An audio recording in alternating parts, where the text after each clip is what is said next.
Well, this is recovery, yes? Yeah? Hopefully. So, the book of recovery is like a living book. It's meant to be, like Bill W. said and the founders said, that we know but a little, and others that will come after us will add on to it, yes? So, the principles are unchanged, but there are ways of seeing things that may illuminate something that wasn't illuminated before, or may make sense to you where it wasn't making sense. Like that's what happened to me when I went to these guys, Joe and Charlie, when I was young. These guys used to do a big book seminar, and they used to do it in California in September every year. And the first 3 years I was sober, I went to those 4-day events. And I thought I had read the book, but their understanding of the book was radically different than the way I was understanding it. And especially when they explained the fourth step. When I had done a fourth step, I didn't really get a sense, the connection between the first and the fourth column. It didn't make sense to me, my role and everything still. But by them explaining it, when I was hearing them, they were talking on a Saturday morning, and the light was just going on, and I couldn't wait to get out of there to go to my motel room and do an inventory. Where it took me 6 months or so to do the first one. This one took me like an hour, because it was clear. I understood that what had defeated me was self. Yes? It was incredibly beautiful. So my idea is just that, is that what may not have been illuminated can be illuminated by sharing. So one of the things I like to start off with tonight, is the first step of recovery in the book is that we admit that we were powerless over alcohol and our lives had become unmanageable. Now, hearing that, the way I heard that, it sounded like the unmanageability was an effect of the cause of my overdrinking. Yeah? It was because I was getting loaded and doing drugs that my life was unmanageable. That's how it sounded like to me. And so when I got sober, I thought that a lot of problems were going to disappear because the reason why they were so was I was using drugs and alcohol. And when I got sober and stopped using drugs and alcohol, what was revealed to me was the real problem.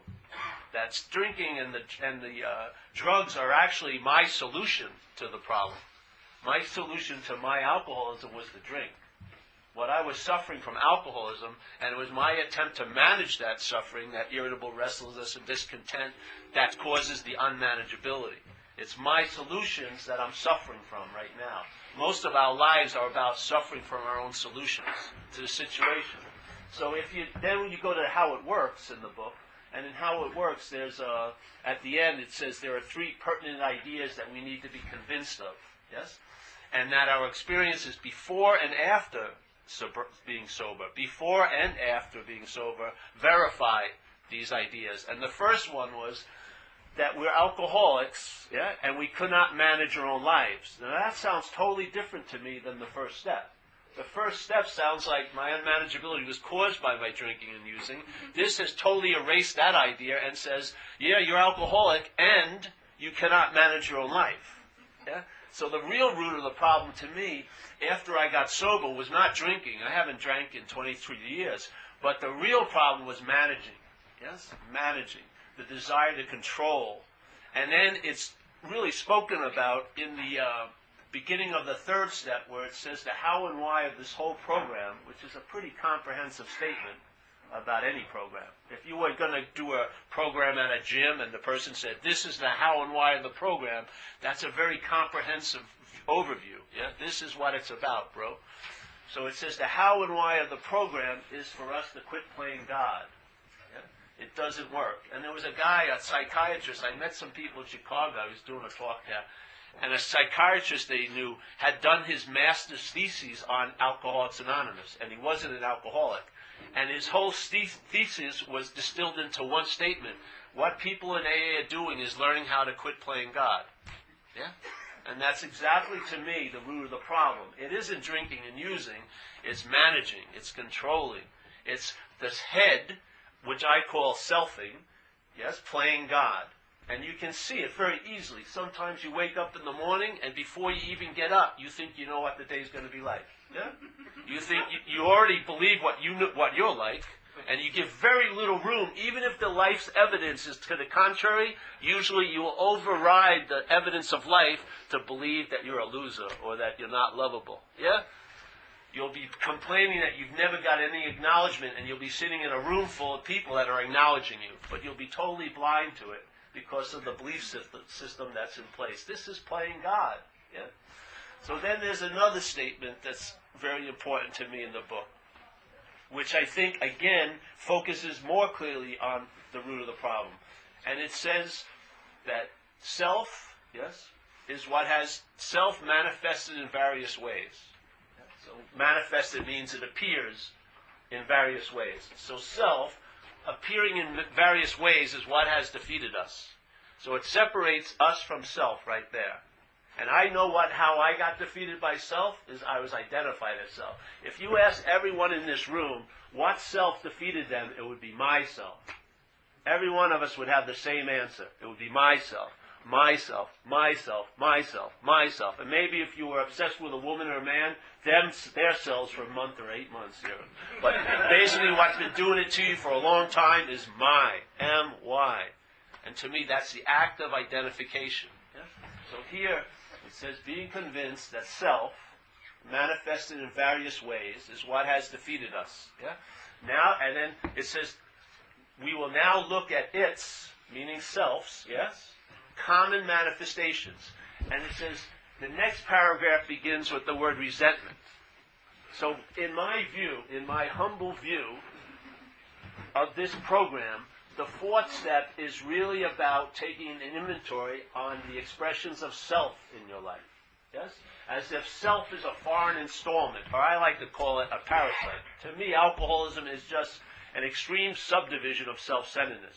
I believe the original disease everyone is suffering from out here is self. It's the identification as being a long-lasting, singular, independent entity, a body. And while you take yourself to be a body, the best you can do with spirit is to have a spiritual condition. But if you are spirit, you are a spiritual condition. Yeah? So for me, it's identification as self. And you can see it if you look at that statement, that self is what has defeated us by all these various manifestations.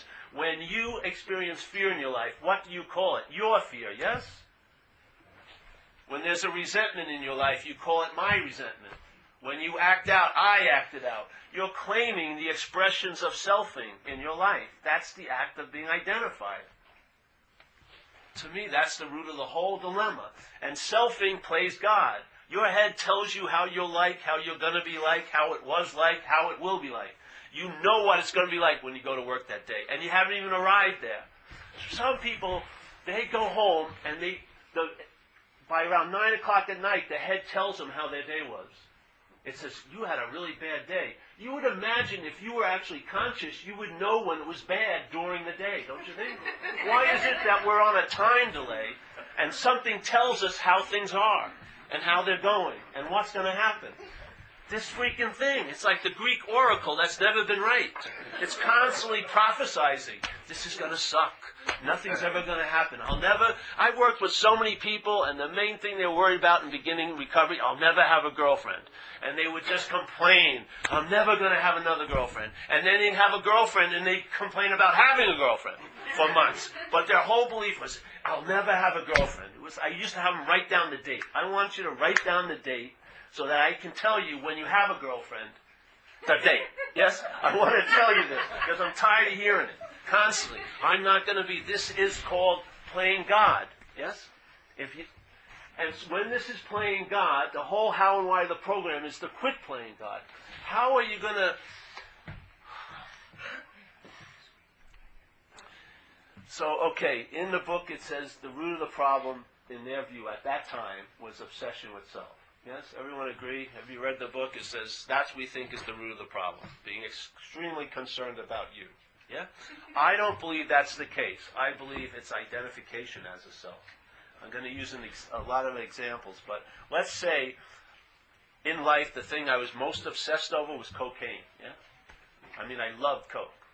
I loved it. But I never became coke. Yeah? No matter how obsessed over coke I was, I never thought I was cocaine. There was a separation. Yeah? I was obsessed over it quite a lot, but I never moved into a bindle or whatever. I never just became Cain. But at this point, you have like a horror movie where the starlet has some rabid follower, like another female who dresses like her and tries to go out with her boyfriends and then kills them all off and gets super jealous and tries to become her, yeah? And that's a pretty extreme, scary obsession, yes? But we're identified as self. We're so far past obsession that the self thinks it's having obsessions. Yeah? We are way past the point. And when you're identified as self, you don't know you're identified as self. You haven't a clue. You may be very spiritual, you may be this and that, but usually you will not have a clue. Usually you have to hear it from some outside source or some grace. Because the identification is working because you don't know it.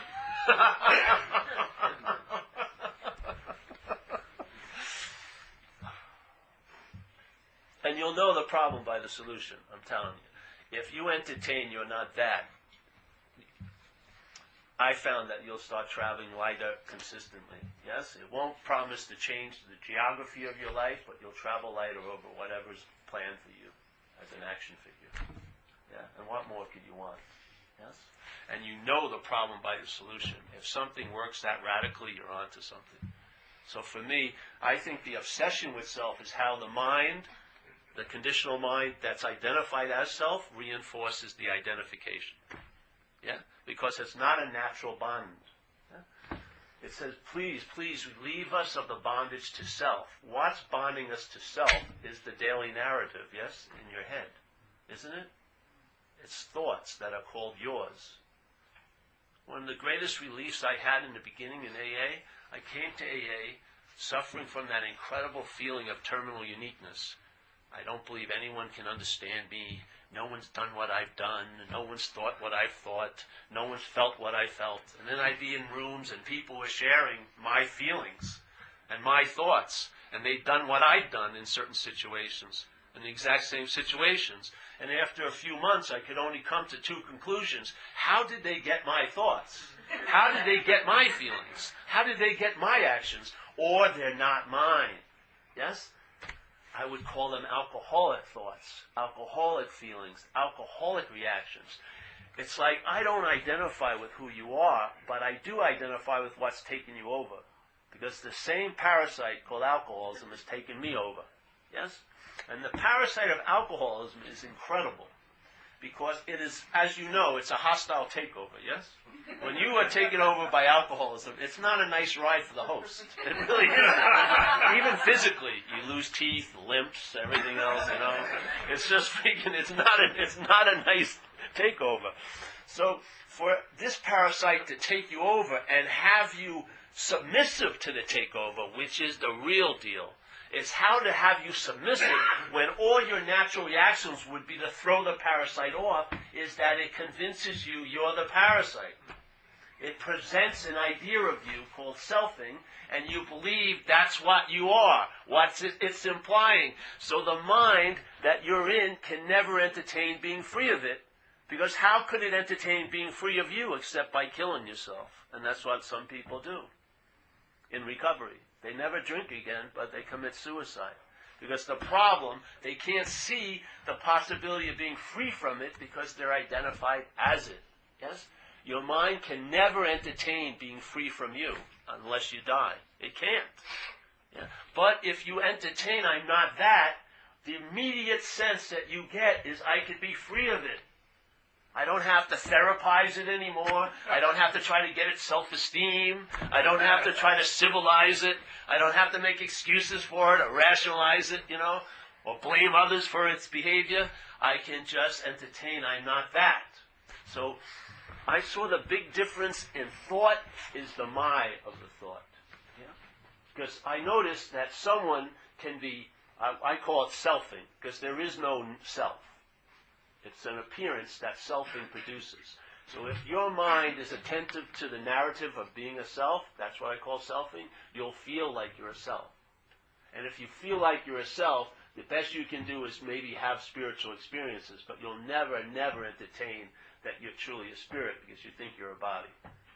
And if you look at your system of thought, your system and my system of thought, I call it self-centeredness, the only way it presents you is as a body. Doesn't it? When you think about you in the past, how are you pictured in that thinking? As a body, yeah? And if you think about you, I mean, you can think about you in the future, about 8,000 things, but you will appear one way in the picturing of those 8,000 things as a body, yes? The thought system that we're identified with, that we rely on, yeah, pictures you as a body. So without any immunity to that, if you listen to that K-Paul station all day, you're going to believe you're what K-Paul believes you to be. Yes? You're going to take yourself to be a body. This is the identification as self. A body cannot become spiritual. Have you noticed? It's very difficult to grasp spirituality to a body. You've got to be really vigilant. You've got to be on top of it. And it can just blow up at any minute. Yeah? And it says in our whole program, the daily reprieve in this program is is contingent on the maintenance of our spiritual condition. Yeah? So when you're practicing a spiritual condition, tell me who tells you how you're doing. Your head, yes? Your head informs you how you're doing about God. Don't you think that's playing God? With God? It sure seems like it to me. If my head is telling me how close I'm getting to God, or how far I am away from God, I would say that's God playing.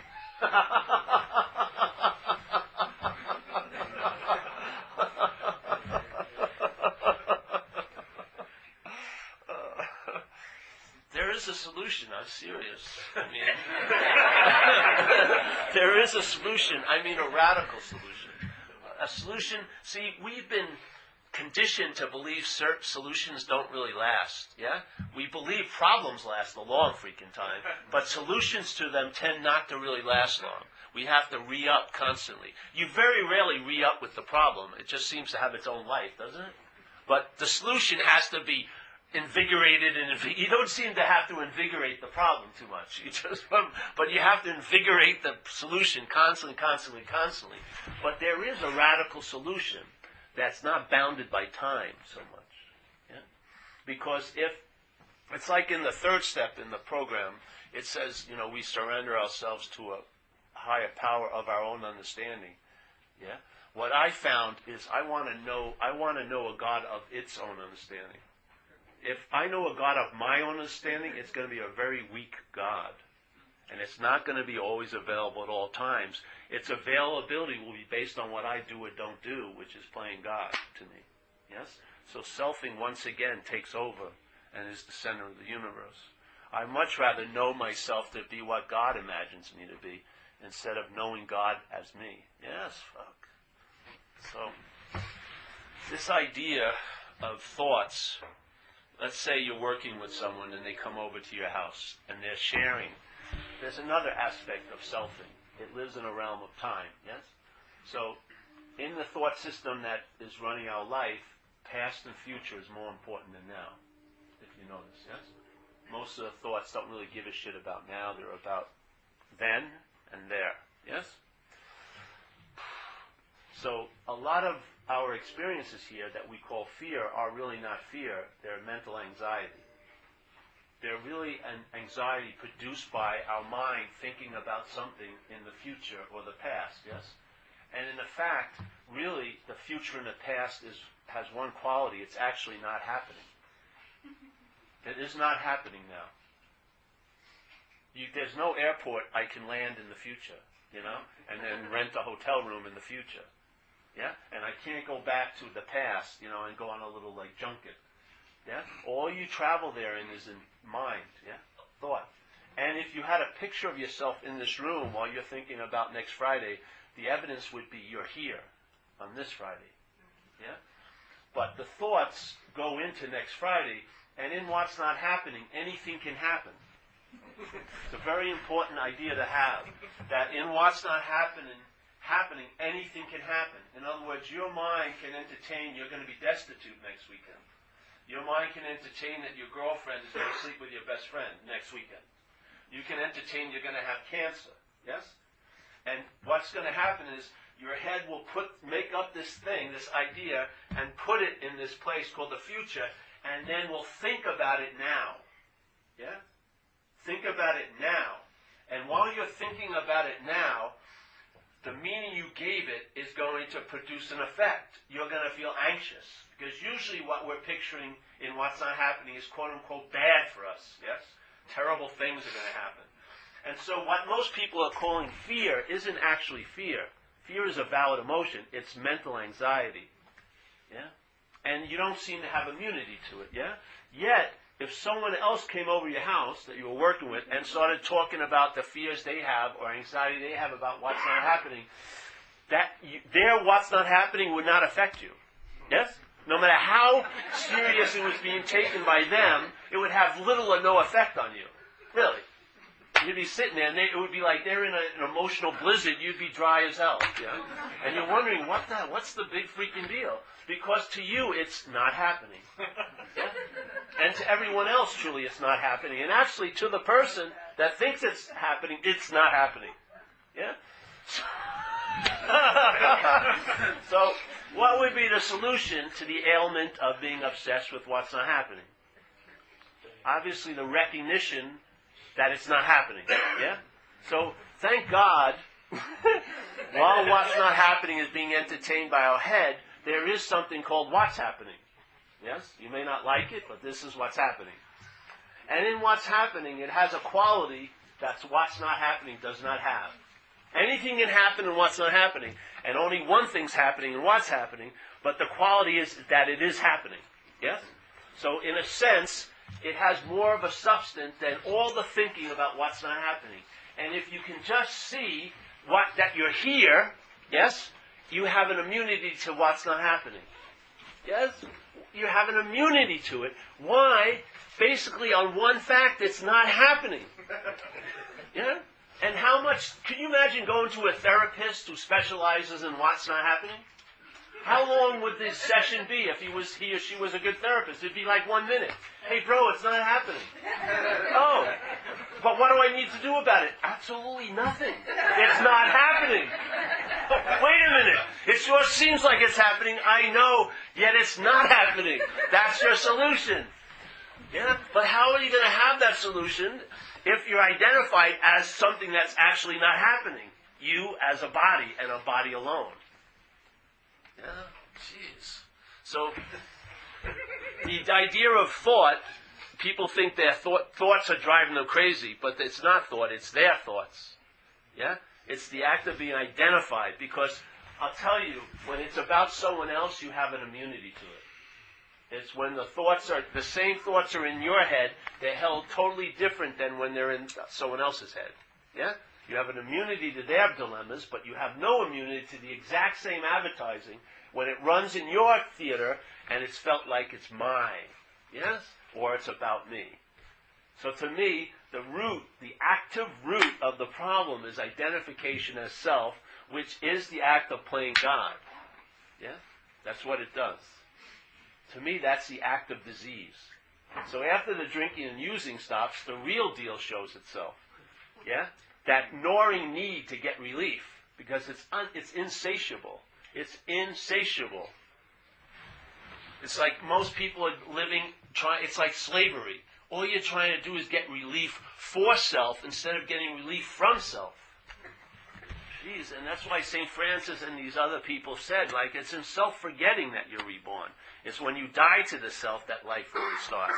This whole preoccupation with you isn't even you. Yeah?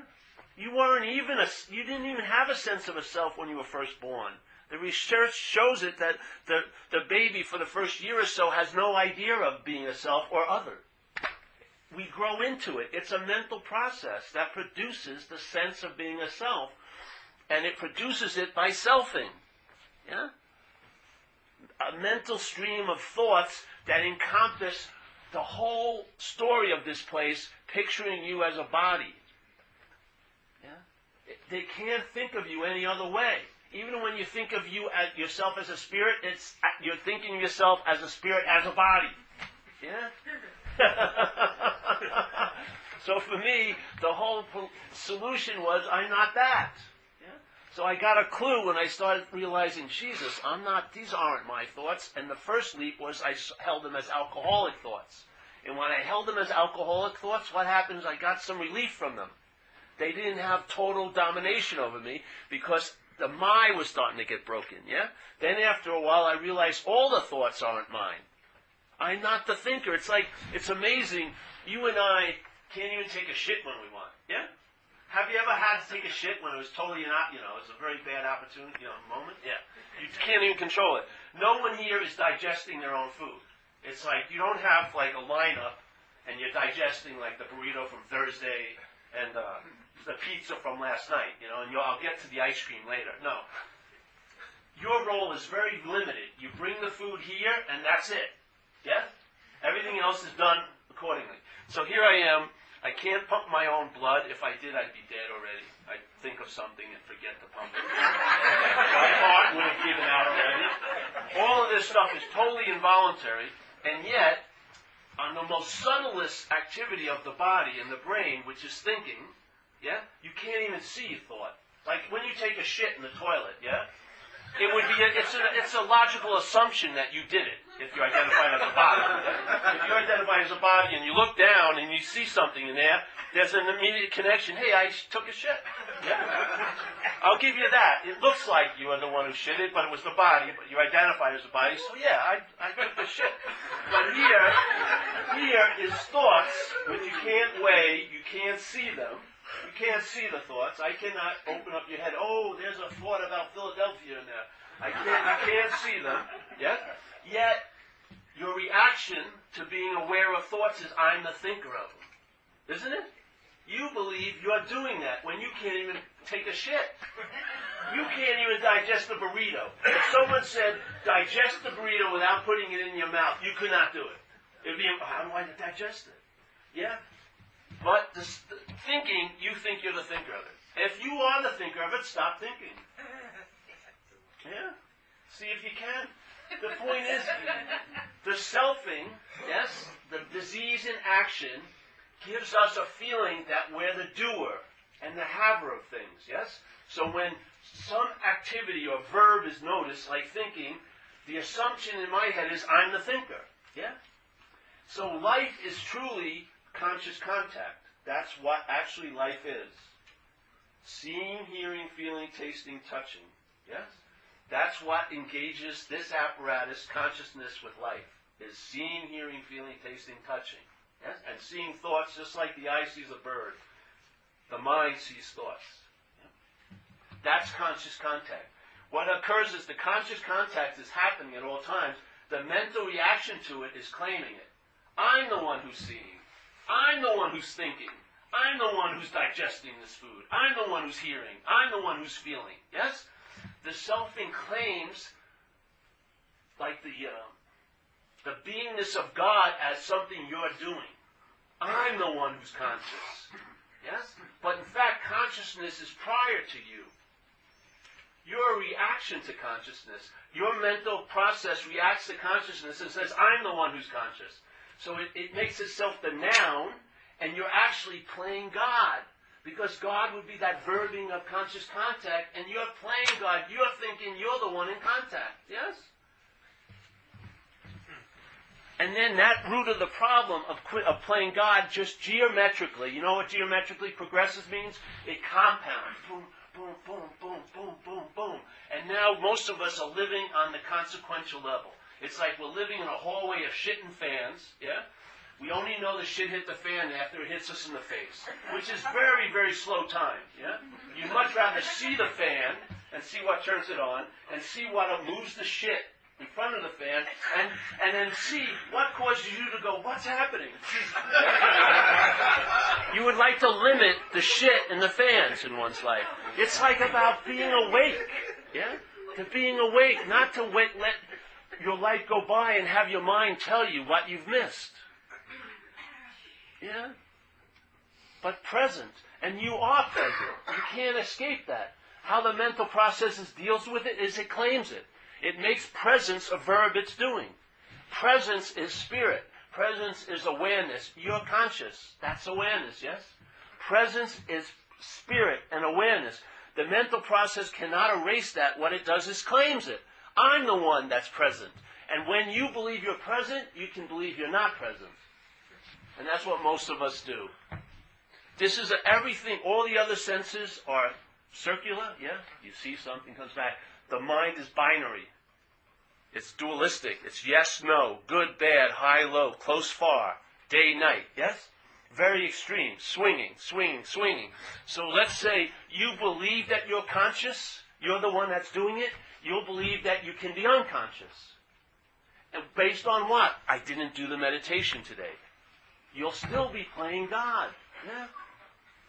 Once the consciousness, the animating principle, the presence that's prior to all of our mental activity is claimed, it gets made into something that you can acquire and lose.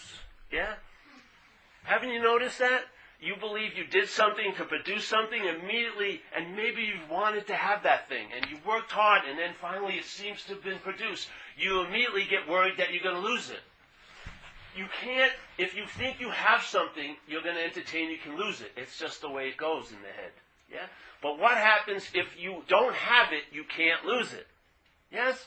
What happens if it's like in recovery. We suffer from this ailment, being obsessed or identified as self. So one of the best ways to get out of it is service, yeah? You get a reprieve, maybe very short, but it works pretty much all the time if you show up. And what service is to me is, I make myself, what happens is I become available to someone or something, yes? And when I'm available, it's like I come out of the ass of self, yeah? My head's popped out, and I'm available, and what happens? I feel bigger, I feel lighter, and I feel a presence, don't I? Don't you? Haven't you noticed? You think maybe if I get that date with that woman at the back of the meeting, that will really produce a presence. I'll really feel great. And then a newcomer cuts in front of you before you can get your little agenda going. And then you go, hey, will you go out to coffee with me? And maybe you begrudgingly say, okay, motherfucker, I'll go with you. And then you go with them, and what happens is you feel better, usually, and it's not the way you thought you'd feel better. Yeah? But you feel different, and you feel better, you feel more available, and you sense a presence when you're more available. That presence we call the higher power of God. Yeah? So what occurs is, I found it in my own life, selfing comes back up and claims it as an experience I had, the service experience. Then I go back into selfing, and I need to get out of self, because it's unbearable, I'm telling you. The irritable restlessness and discontent is unbearable. And if it's not treated, sooner or later you're going to get loaded somehow, because the imperative will override all your wisdom.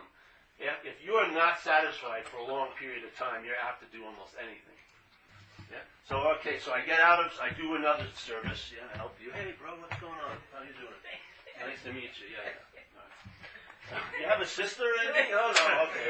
We'll go on anyway. So then I get out of self again. I feel available. I sense a presence. Yeah? What would happen if you could entertain that maybe, just maybe, the presence is what you are? Yeah? The presence is what you are. You're not this, having an experience of presence, but you're the presence. Yes? What happens to me is, when I recognize that, I'm always available. Because even if you hear the word presence, that's what it means, yes?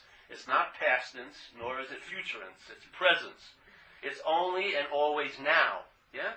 So if I'm always and always now, I'm always available. If I'm always available, I am of service. Yeah? So here, on this one level, it's like something you do to get a little relief, service. On this other level, it's a totally different ball game. It's your natural consequence of being present is that you're of service. Yeah?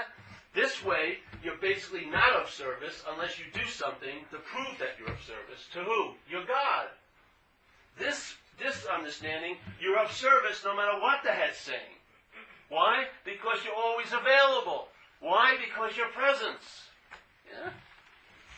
To me, it's like a quantum leap. It's a totally different way of traveling. And the solution is radical because it lasts. Yeah? I don't know, I can't promise it will change the terrain of your life, what you're going to go through this life. I have no idea. You're an action figure, I'm an action figure. You got a story to play, I'm going to have a story. But I can guarantee you'll travel lighter over the terrain of your life, yeah? And by traveling lighter, you'll know the tree by its fruits. You'll see that you're onto something because you'll actually be satisfied. Yes? You'll have an unspoken yes in your gut. You will know what only words can try to convince you of, but you'll know it in your gut. And that knowing is always available at all times, and it short-circuits the God playing of the mind. Yes? Because it's playing God big time with what we call God. It's making God something that will be very infrequently visited. Yes? That you can have to pray very hard or do something, and he probably won't hear you anyway. It makes it a state that you're in at all times. So how bad can it get? Yeah? It doesn't give much room for the mind to make up a big story. Because it's always cut short by the obvious presence of conscious contact. Yes? You always have an immunity to what's not happening because there's an awareness of what's happening.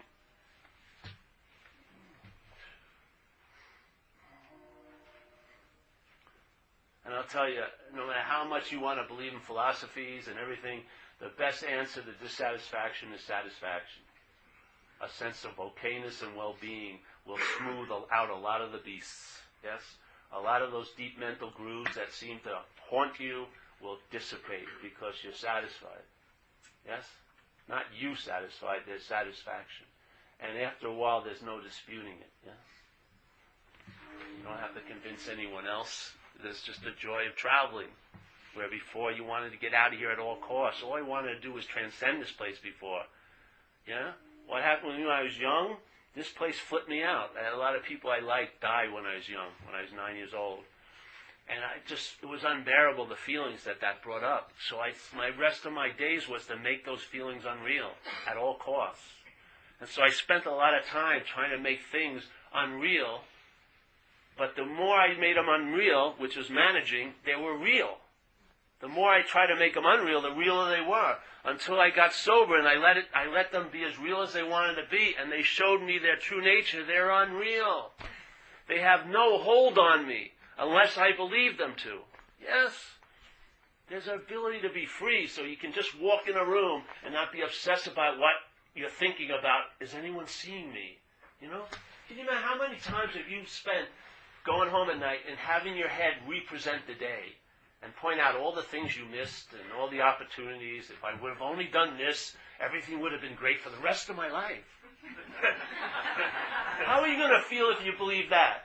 How are you going to feel that, let's say you're with a man or a woman, and you're basically most benignly neglecting them for your relationship for 2 years, let's say. Then one day they decide to leave, and then suddenly they're the source of all your happiness. Yeah? You were with them for 2 years, and it was like, oh, what the hell, I want to watch football, whatever. But now that they're gone, it's amazing, they're the source of all your happiness. And therefore, I have no chance ever to find the source of my happiness. What are you going to feel like then? Yeah? Don't you notice your head usually wants what it doesn't have?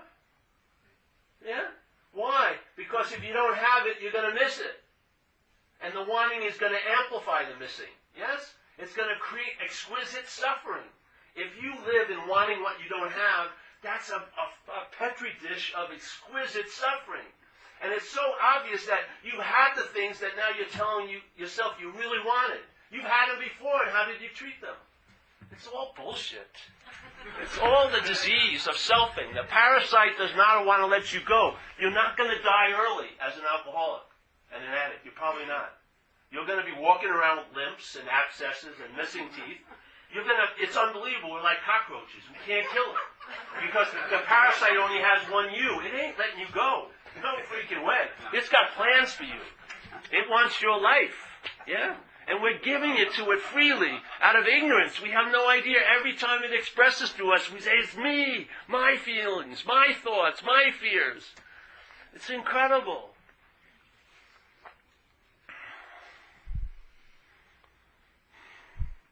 There is a solution, you know. I don't care if you take it or not, but I feel like you have the right to hear it. I'm from the tribe of alcoholism and AA. And I found a radical solution to what I hear constantly, the active dilemma of being in alcoholism. Constantly. So much sharing about the problem from the problem. It's fucking insane.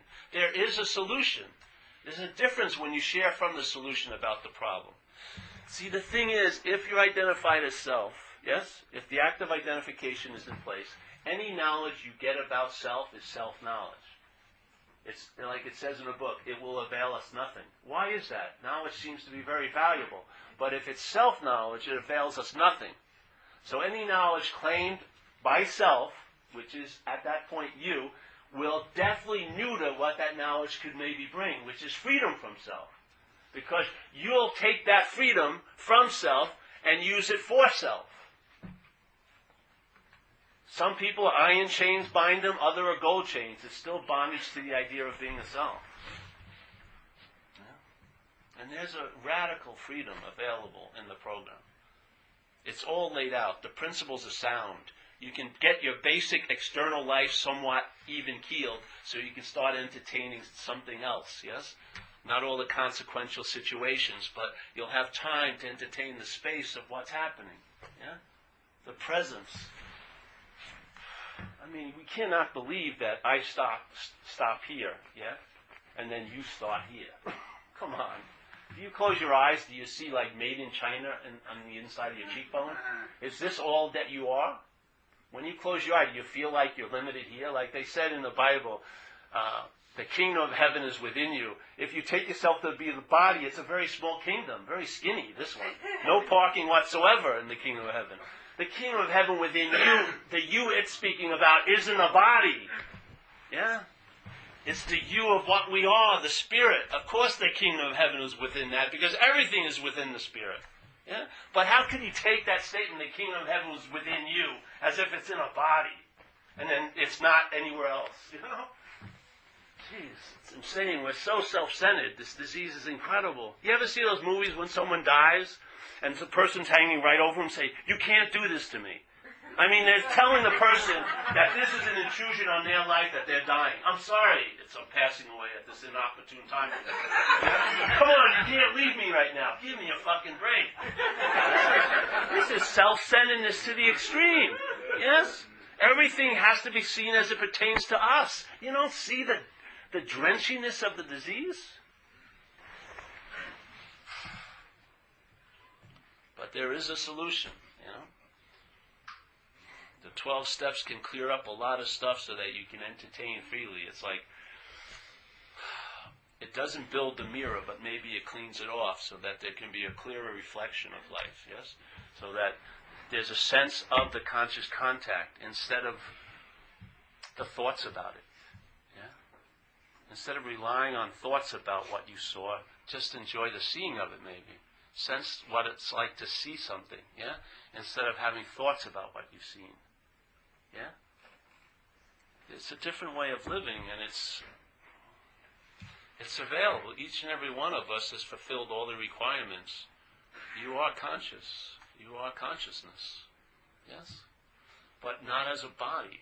If you can keep entertaining consciousness as a body, you'll hide the consciousness away. You'll make everywhere seem to be not here, you know? And you'll have a special somewhere called your little independent separate entity. And then maybe you'll want some experiences of everywhere, but it will be in somewhere. And you'll meet everywhere and you'll make it something, yeah? So, I don't know. What time is it? How long? Am I required to go a certain length tonight? Everyone get... What? 2:45. This is overtime, for sure. Now what time? 8:15. 8:15. When did I start? 7:30? Oh, jeez. I got to give you at least 15 more minutes, eh? Yeah. Well, any questions tonight around this? Yes? So you were talking about how, as an infant, there's no development at that point of self or other, and then at some point it develops, and I imagine that it's, on some level it's useful for survival and stuff like that. But then how does, because everyone develops the self, but then specifically for the alcoholic or addict, how does it twist further? Is it just like to a degree? Yes. To to a degree. We're extremely obsessed with self. We're an extreme subdivision of self-centeredness. It's an incredible subdivision because it can teach the rest of self-centeredness and save them a lot of trouble if they could not separate us from themselves. But they call us alcoholics and they think we're different. But we're just extreme examples of a life run on self. Yeah? Yeah. Yes? Well, I still don't understand how you do it. You can't do it. That's the good news. I can't do it. If you could do it, you could not do it. This is taken out of your ball game. It's admittance. Just like in AA for me, it isn't about learning how to manage life. It's admitting you can't manage life. It's in my admittance of powerlessness that I constantly have power. Once I start thinking I have power, I experience powerlessness. Experiencing powerlessness is different. It's frustrating when people don't do what you want them to do, isn't it? That's experiencing powerlessness. But when you admit powerlessness, you feel power. A constant source of power. Yeah? So in a way, I don't learn how to deal with things. I just admit I can't deal with things. Yeah? And in that admittance I can't deal with things, a system I was relying on collapses, and I'm immediately relying on something other than self. Yes? But I can't rely on the other system as a self, because that would be a sense of reliance on self. Yeah? And I was constantly doing that in all my years until I entertained I'm not a self. That's true removal from the system that's failed us. Like it says in the book, it says that it asks us a simple question: why are we in so much fear? That's a pretty profound question, really. And it doesn't let us answer, thank God. We've written novels of why we're in fear. It says, isn't it because self-reliance has failed us? So it's really pinpointing the dilemma, yeah? Self-reliance would be managing also, yeah? So we're relying on an unreliable system, and we're showing the effects of that. Yes? Our life is showing the effects of that. How we travel through life is really based on what we're relying on, obviously. Yeah? If you're relying on self, and you have a lot of faith, let's say, and everyone in this room, in my view, has tons of faith. When you're relying on self, faith is in the thought system. You believe the thoughts about what's not happening. And so faith in the thought system of self produces anxiety. The same faith that's taken away from that reliance on self produces abidance in the truth. It's the same faith. It's the same energy. It's just, it has a manifestation here in what vehicle it's put in. So if you're putting your faith in your thought system, you're going to live in anxiety because you're going to believe the thoughts about what's not happening. You cannot escape it because you are a thought about what's not happening, really. Yes? But that same faith that's imprisoning you will free you if it's removed from reliance on self into relying on something greater than self. So now new downloads happen. You get intuitive thoughts or directions, not through the thought system, but through feeling or some kind of intuition. Something happens, or something sometimes just turns you and you're looking in the right direction. And you start being led in a different manner, which you get a sense of what's leading you by the fruits. You can't see it. Yeah? It's not a thing. Yes? But it has an influence here. And it's sort of like you know the wind by its effects on the leaves. So you know there's power by its effects through you. And you can tell, like Jesus said, a good tree cannot bring forth bad fruit, and a bad tree cannot bring forth good fruit. You'll know the tree by the fruit. So you can actually get a sense of what you're relying on by how your life is starting to look. Yeah? And instead of having gratitude as an experience, it starts infusing in your view. Yeah? You start looking with a view of gratitude instead of having experiences here and there of being grateful. Your view, your attitude and outlook has now been shifted. Yes? Like it says in our book. You'll feel a new power flow in. Well, first you sincerely take the position of reliance on something greater than self. Then all remarkable things start to happen to people. Yes? You have a new employer being all powerful. It's going to take care of you. All you have to do is fulfill two requirements, and one you've already fulfilled. The first one is to stay close to it. You can't be away from everywhere. It's very hard to get away from everywhere.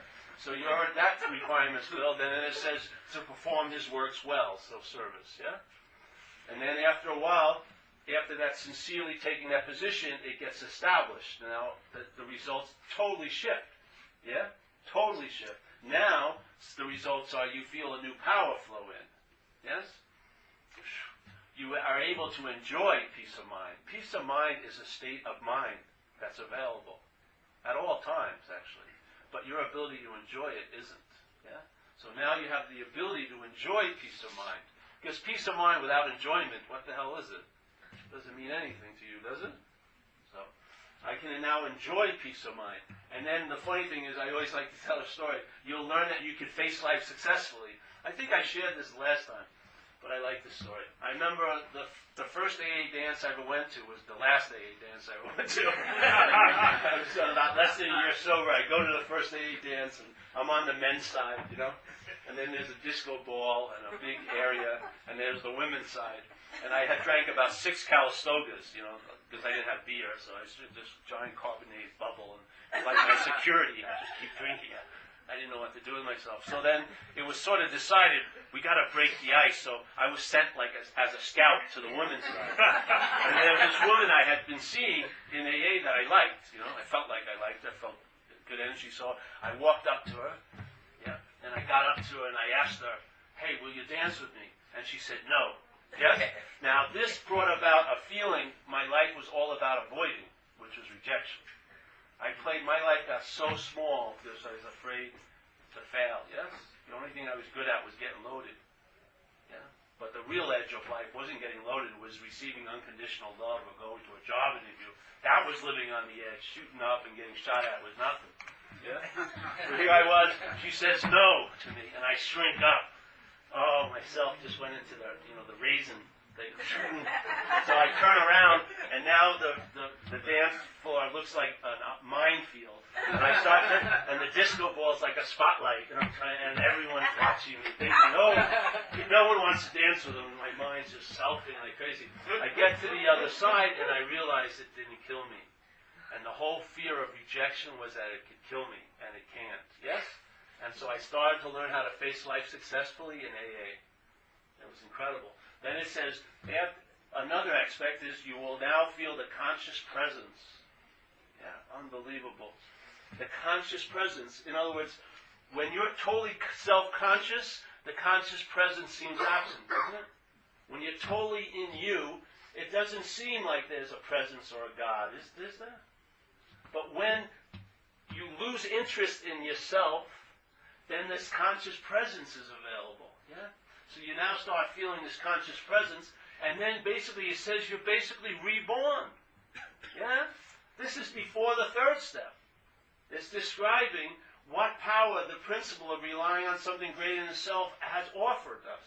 Yes? If you can just entertain the possibility, but if self claims that invitation, it will minimize the effect that's available. You will get some relief from the disease, but it will still have its tentacles. It will be, instead of 8 tentacles, one of them will be bent back. So you'll see a little, but you're still going to be driven by the parasite in recovery. Yeah? Jesus Christ. But the thing is, if you entertain, I'm not that's telling me, yes? I'm not taking my own evidence as being by my thoughts, by the thoughts. I'm taking the evidence of being because I'm conscious.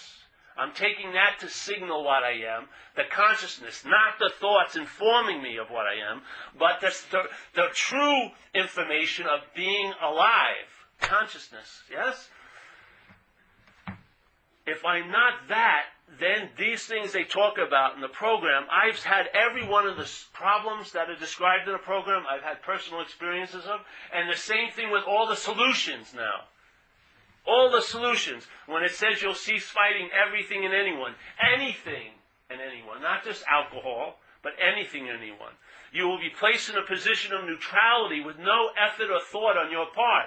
In other words, just like the ball of that burrito's put down when it hits your mouth, you put the ball down and run into your life, and something picks it up. Yes? And you're placed in a position of neutrality. The problem will not exist for you, which is a very high-level solution. Yeah? If you had a problem that dominated a large time of an aspect of your life, and now it doesn't seem to exist for you, that's a radical solution. Yes? That's what's promised to us. The problem will not exist for you. And know how it lasts, not existing for you, when it's not existing as you. The not existing as you is what lengthens the solution. It makes it always at all times instead of something infrequent based on what you do or don't do, which is playing God. How could your spiritual condition be based on self? It's prior to the self. To have myself be the one that informs me how my spiritual condition is the root of the disease. Yeah? My spiritual condition informs me I'm not self. Not with thought, with a sense, yes? With an intimation, with an understanding, with a revelation. You're conscious.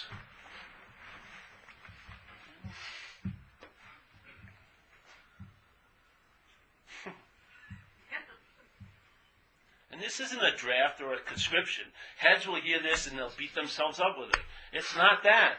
It has nothing to do if you want to do it or don't do it. It's a possibility that the mind that you are knows already. It's a prior knowledge than the conditional mind.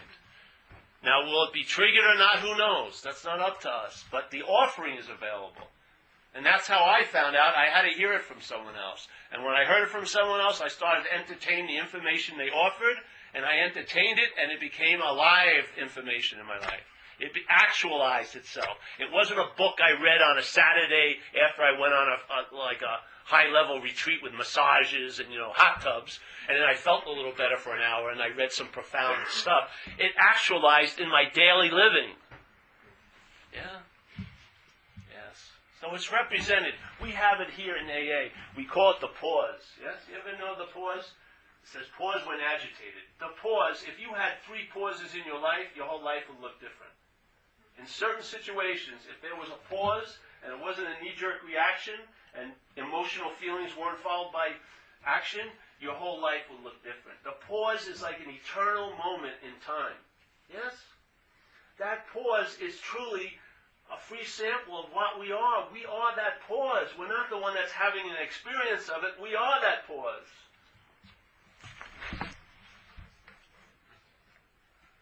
If you are that pause, then your life is lived from pause.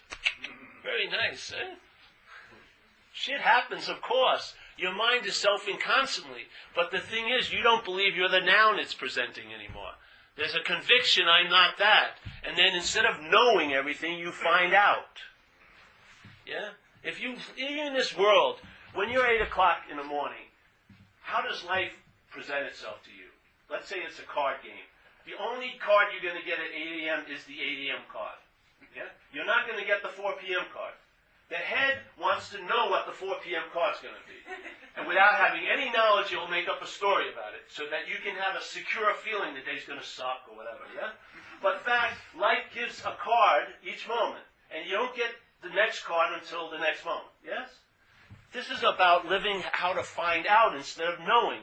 The mind wants a security of knowing. It doesn't care if it's right or wrong. It just wants to know. But finding out is the joy of living. You show up and see what happens. That's what I do with these talks. I don't even know what I read on 2 to 5 tomorrow. I never even look at the schedule. I just show up. Someone meets me. Sometimes I don't even know them. They put me in their house and then they pass me over to someone else. Show up, do the shares, go home. Watch a horror movie, hopefully.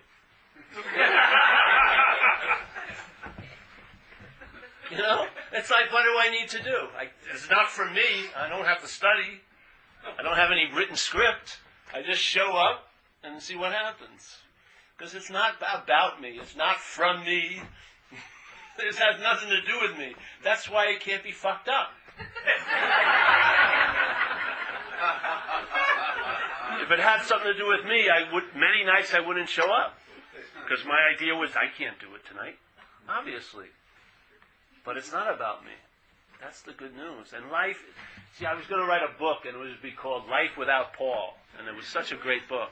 It was going to be preceded with Life with Paul, which was going to be a terrible prison and hospital melodrama. And then there was Life Without Paul, and it would just be like, aha, hallelujah, and just blank pages. Yeah? Let life fill out the story. Let's find out what's going to happen instead of believing I know. Let's find out. So, that's that, eh? What do we do now? Oh, pass the basket. Oh, we did already. All right. Hey, I have